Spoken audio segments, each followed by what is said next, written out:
C to be very honest, आप लोग इस चीज को लेके तो मुझसे 100% अग्री करने वाले हो कि आप हेल्थ की बात करो या एस्थेटिक्स की बात करो, nothing is more attractive than a toned physique.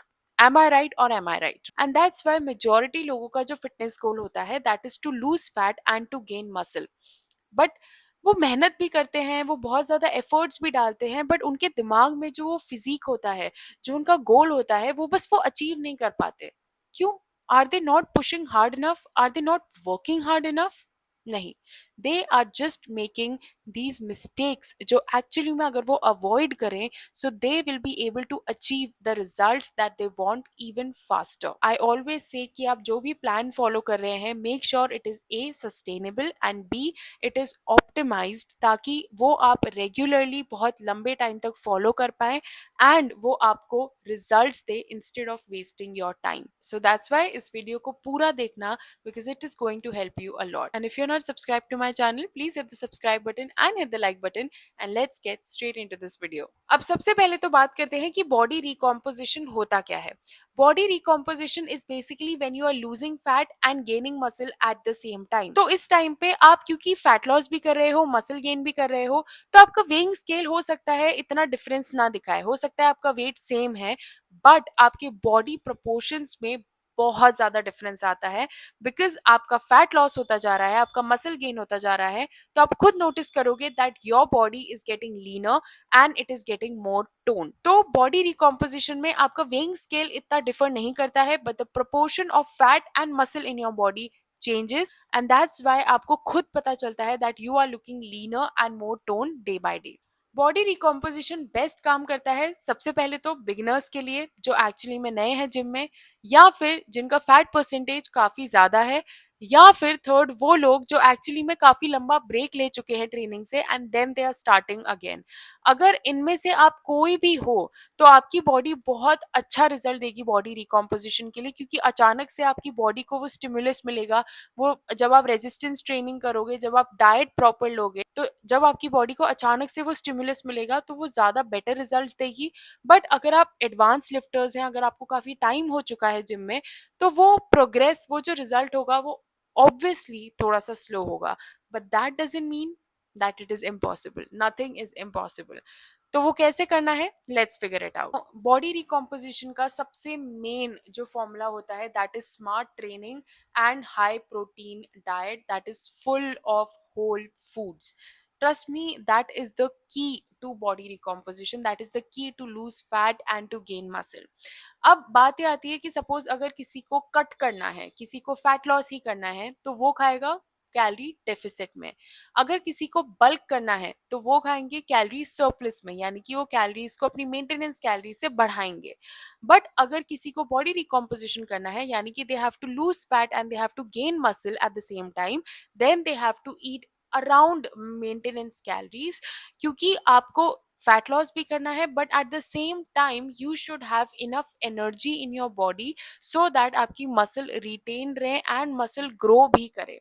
So that's why if you're doing body recomposition, it's better to eat around maintenance calories. अब क्या गलतियां होती है मेजरली जो लोग करते हैं, and that's why they are always stuck to lose fat and to gain muscle. सबसे पहली गलती होती है you are not consuming enough calories. या तो कुछ लोग होते हैं जो बहुत ज्यादा डेफिसिट में खा रहे हैं, या तो होते हैं जो बहुत ज्यादा सरप्लस में खा रहे हैं। अगर आप बहुत ज्यादा डेफिसिट में खा रहे हैं, then it will be very difficult to gain muscle, and अगर आप बहुत ज़्यादा surplus में खा रहे हैं, then it will be very difficult to lose that fat. And that's why it is very important to eat around maintenance when you are trying to lose fat and you are trying to gain muscle at the same time. Second जो चीज़ आती है, you are not eating enough protein, या फिर आप अपने protein intake को लेके बहुत ज़्यादा इनकंसिस्टेंट हो। Protein is very much important for your muscle growth and your recovery. अगर आप प्रोटीन प्रॉपरली नहीं खा रहे हैं, तो सबसे पहली चीज तो आपकी मसल, आप कितना ही ट्रेनिंग कर लो, कितनी ही प्रॉपरली एकदम हाई परफॉर्मेंस ट्रेनिंग कर लो, your muscle will not be able to recover and it will not be able to grow. And क्योंकि आप मेंटेनेंस कैलोरीज के अराउंड खा रहे हैं या इवन डेफिसिट में भी खा रहे हैं, then if you are not taking a high protein diet, it might actually cause muscle loss as well. And that's why अपने प्रोटीन इंटेक को हमेशा ऑप्टिमम रखना है। Third mistake is your training is not optimized to muscle growth. अगर आपको muscle grow करनी है then you have to actually design a plan जिसको आप वीक बाय वीक फॉलो करो, जिसमें आप प्रोग्रेस करो, प्रोग्रेसिवली ओवरलोड करो एंड उसको आप एक्चुअली में ट्रैक भी कर सको। आप खुद सोचो, अगर आप रैंडम वर्कआउट्स करोगे तो आप उसको ट्रैक कैसे करोगे? आपको कैसे पता चलेगा कि यार मैंने पिछले वीक से बेटर किया इस बार या नहीं किया? अगर नहीं किया तो क्यों नहीं किया? What is the problem? आप उन पैरामीटर्स को कभी जज ही नहीं कर पाओगे अगर आप अपने वर्कआउट्स को ऑप्टिमाइज नहीं करोगे, स्ट्रैटेजाइज नहीं करोगे एंड ट्रैक नहीं करोगे। And that's why make a proper workout plan जो भी आपके लिए सस्टेनेबल हो, आपके शेड्यूल को मैच करे and just follow it week by week and उसमें प्रोग्रेस को ट्रैक करो। क्यों बोलते हैं कि हर वीक थोड़ा थोड़ा प्रोग्रेसिवली ओवरलोड करो, या तो अपने वेट्स को बढ़ाओ या वॉल्यूम को बढ़ाओ या अपनी टेक्निक को बेहतर करो? क्यों बोलते हैं प्रोग्रेसिवली ओवरलोड के लिए? क्योंकि इस तरह से आपकी मसल्स को कंटिन्यूसली स्टिमुलस मिलता है, वो चैलेंज होती है एंड जब मसल्स चैलेंज होती हैं तभी वो ग्रो करती हैं। बिगिनर्स के लिए बॉडी रिकॉम्पोजिशन इसलिए बहुत ज़्यादा आसान होता है क्योंकि राइट नाउ जब वो बिल्कुल नए नए जिम में जा रहे हैं, उनको बिल्कुल भी उनकी मसल्स को स्टिमुलस नहीं है। तो अगर वो एक स्ट्रेटेजिक प्लान फॉलो नहीं भी करेंगे, प्रोग्रेसिव ओवरलोड नहीं भी फॉलो करेंगे, still it's very new for their body, उनकी बॉडी को उनके मसल्स को फिर भी स्टिमुलस मिलेगा and they are going to see those newbie gains. But जैसे जैसे आप जिम में एडवांस होते जाते हैं, आप वर्कआउट करते जाते हैं, you need to have a basic plan जिसको आप हमेशा ट्रैक कर सकते हैं, जिसको आप फॉलो कर सकते हैं। तीन मिस्टेक्स कभी मत करना जब भी आप फैट लॉस एंड जब भी आप मसल गेन एक साथ करना चाहते हैं। That is first, excessive cardio. बहुत ज़्यादा कार्डियो करोगे तो आपको मसल लॉस करेगा, it is not optimum. Second is you are doing random workouts every single day. कभी आपका मन किया आपने अपर बॉडी कर दिया, कभी योगा में चले गए, कभी जुम्बा क्लासेस ले ली, नहीं। Make a plan and follow that plan, progressively overload. अगर आपको योगा जुम्बा इन्वॉल्व करना है, करिए, बट उसके साथ साथ उसको भी उस प्लान में इंक्लूड करिए कि अगर सपोज मैं 3 days a week resistance training कर रही हूँ तो बाकी के जो 2 दिन है वो जो भी आपको करना है, योगा या फिर जुम्बा वॉट, बट वो जो 3 दिन है रेजिस्टेंस ट्रेनिंग के, you are actually progressing in it, you are actually tracking it. And third जो मिस्टेक होती है, you are not pushing yourself hard enough. you have to provide that stimulus to your muscles, and that's why it's very important to push yourself। अगर failure तक नहीं जाना है कोई बात नहीं, but at least train close to failure. Fourth जो mistake होती है that is you are doing too much in the gym. अब कुछ लोग होते हैं या तो बिल्कुल नहीं करेंगे, एंड करेंगे तो they are just spending like 2 hours in the gym और डूइंग लाइक 45 minutes और an hour of cardio every single day और doing HIIT every single day. अगर आप अपने आप को ओवर पुश कर रहे हो, एक्सेसिव वर्कआउट कर रहे हो, then it will increase cortisol in your body, it will actually hinder your recovery. And अगर आपको वो रिकवरी नहीं मिलेगी, if you're not sleeping enough, if you're not recovering, if you're pushing yourself continuously, अगर आप continuously सोर हैं, then that means your body, your muscles are not recovering। Properly अपनी स्लीप पे ध्यान देना है, कम से कम 7 to 8 hours ऑफ स्लीप लेनी ही लेनी है। स्ट्रेस बिल्कुल नहीं करना है, you have to control your stress as well, क्योंकि जितनी अच्छी रिकवरी होगी उतनी अच्छी आपकी मसल्स एक्चुअली में ग्रो करेंगी एंड उतना अच्छा आप अपने आप को जिम में पुश कर पाएंगे। ऑल्सो अगर हम बहुत ज़्यादा स्ट्रेस्ड होते हैं या फिर स्लीप डिप्राइव्ड होते हैं, देन हमारी बॉडी में कॉर्टिसोल इंक्रीज हो जाता है। लेप्टिन यानी कि जो हमें सेटाइटी देता है, जो हमें फुल रखता है, दैट फुलनेस हार्मोन वो कम हो जाता है। And ghrelin that is the hunger hormone, जो बहुत ज़्यादा हंगर इंड्यूस करता है, वो बढ़ जाता है। एंड दैट्स वाई आपने नोटिस किया होगा जब आप स्लीप डिप्राइव्ड होते हो या फिर बहुत ज़्यादा स्ट्रेस में होते हो, you are always craving something, you are always extra hungry. And that's why make sure that you are sleeping enough, आपका स्ट्रेस कम है एंड आप प्रॉपर रिकवरी पे भी ध्यान दे रहे हैं and not pushing yourself to much in the gym.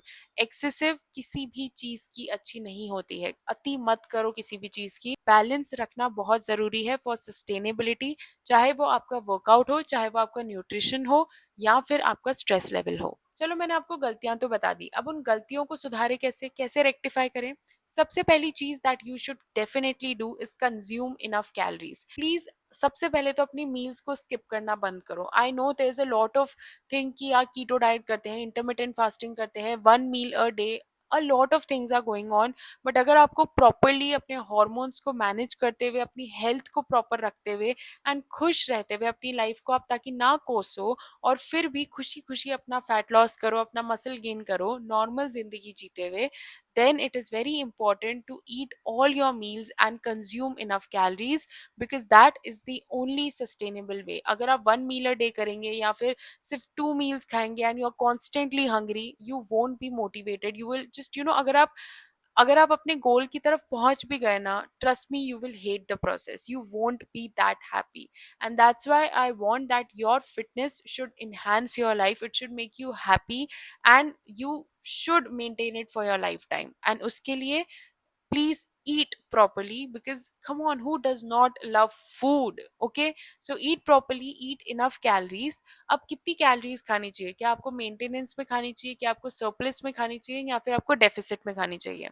For example, अगर आपको मेन लाइक बॉडी रिकॉम्पोजिशन में भी मेन फोकस करना है फैट लॉस पे, then obviously you will do calorie deficit. Calorie deficit आप रेंज कर सकते हो मेंटेनेंस कैलोरीज से 200 से 500 कैलोरीज. अब 200 करें या 500 करें, 500 कैलोरीज का डेफिसिट सिर्फ वो लोग करें जो एक्चुअली में जिनका फैट परसेंटेज काफी ज्यादा है, यानी कि above 20% for males and above 30% for females. क्योंकि आपका फैट परसेंटेज काफी ज्यादा है, you already have that stored energy, that's why it will be relatively easy for you to lose fat and to gain muscle, because आपके पास वो stored fat storage है. Even in deficit वो फिर भी काम कर जाएगा.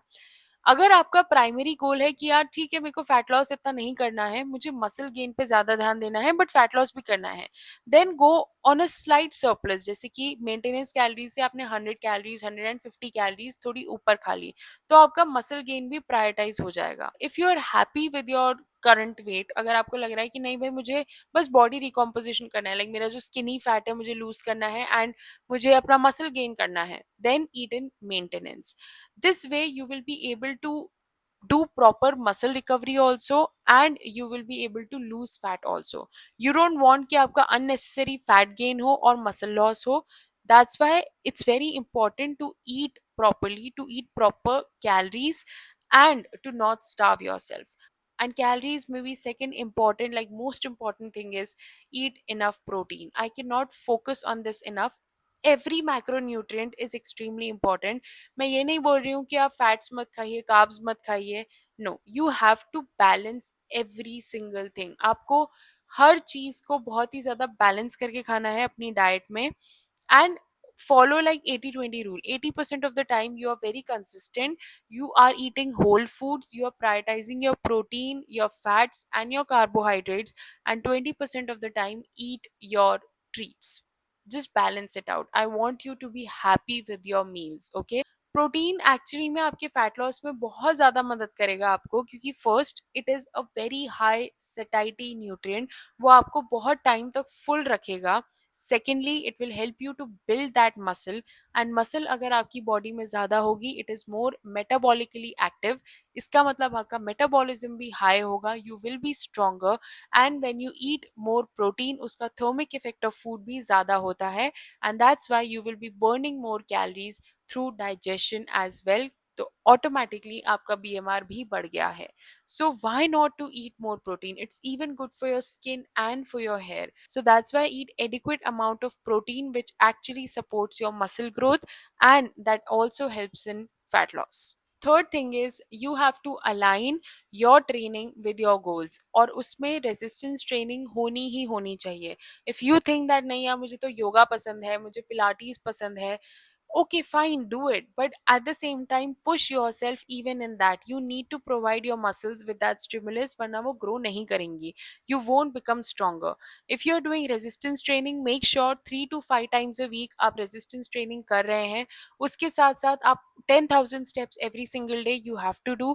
अगर आप अपने वर्कआउट सेशन के बाद कार्डियो करना चाहते हैं, तो जो low intensity steady state cardio होता है, जैसे कि इंक्लाइन वॉक हो गई या फिर स्टेयर मास्टर हो गया, वो आप 10 से 15 मिनट कर सकते हैं. और if you are like, if you want something very time efficient, then हफ्ते में 1 या 2 बार you can do just 10 minutes of HIIT after your gym, because it's very high in impact. तो इसलिए वो बहुत कम टाइम में काफ़ी ज़्यादा रिजल्ट्स आपको दे देता है, but at the same time HIIT requires recovery as well. So don't include it more than once or twice in a week.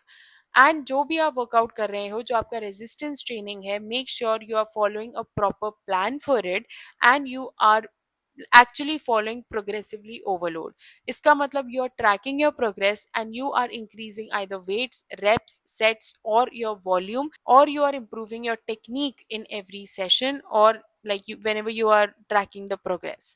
Proper volume रखनी है. You don't have to overdo, you don't have to push yourself to the limit जब आप literally अगले दिन उठ भी नहीं पा रहे हो.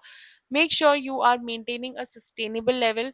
आप प्रॉपर एक्सरसाइजेस कर रहे हो, प्रॉपर वॉल्यूम के साथ कर रहे हो, ताकि आप फटीग को भी मैनेज कर पाओ, आपकी बॉडी को, आपकी मसल्स को प्रॉपर रिकवरी भी मिल पाए. एंड रेस्ट डेज को अवॉइड नहीं करना है, वो भी प्रॉपरली लेने हैं. That is also very important. जो नेक्स्ट चीज आती है that is please focus on your sleep and your recovery.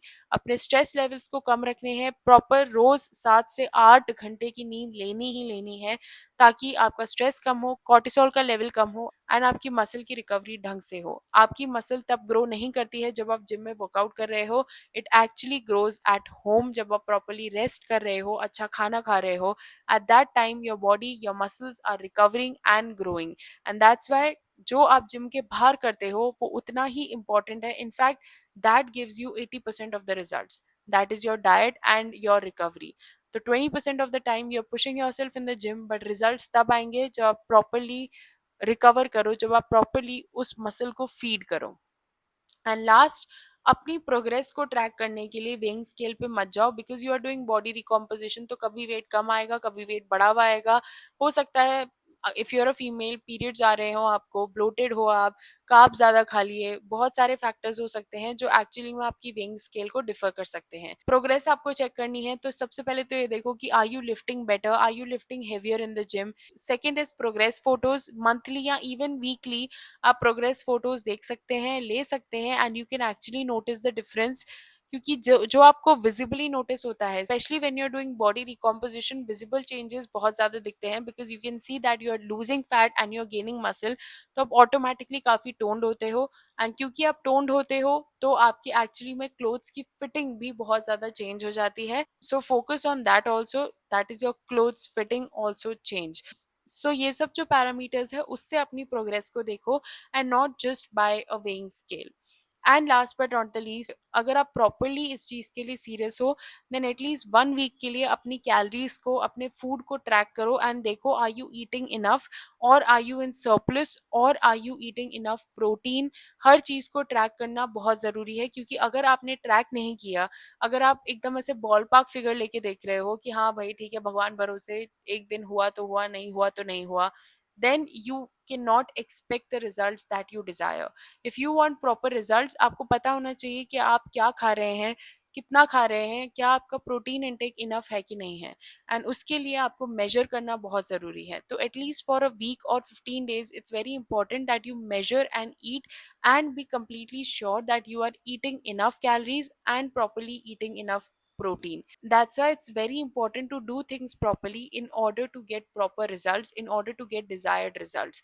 अगर आप सोचोगे कि you will just wing it, you will just do, हाँ ठीक है देख लेंगे, कुछ भी कर रहे हो, you're not tracking your progress, you're not following a proper plan, you're not following proper diet, you are just winging everything and you are expecting to get amazing results, then I'm sorry, it's not going to happen. You have to get pretty serious, you have to track everything, and you have to be particular with a lot of things, especially your nutrition, your workout, and your sleep. Track these three things and you are good to go. Honestly, these things are the main parameters. ये जो होते हैं ना supplements, creatine, ये सब, ये भी they are fine, but अगर आप इन तीनों मेन फैक्टर्स को अवॉइड करके सप्लीमेंट्स के पीछे भाग रहे हैं एंड सोच रहे हैं कि यार कोई क्विक फिक्स मिल जाए, it's not going to happen. You have to fix these three parameters, that is your diet, your workout, and your recovery. Very important. That's it for this video, guys. If you have any other questions, please comment down below, and I'll see you in the next one. Till then, take care.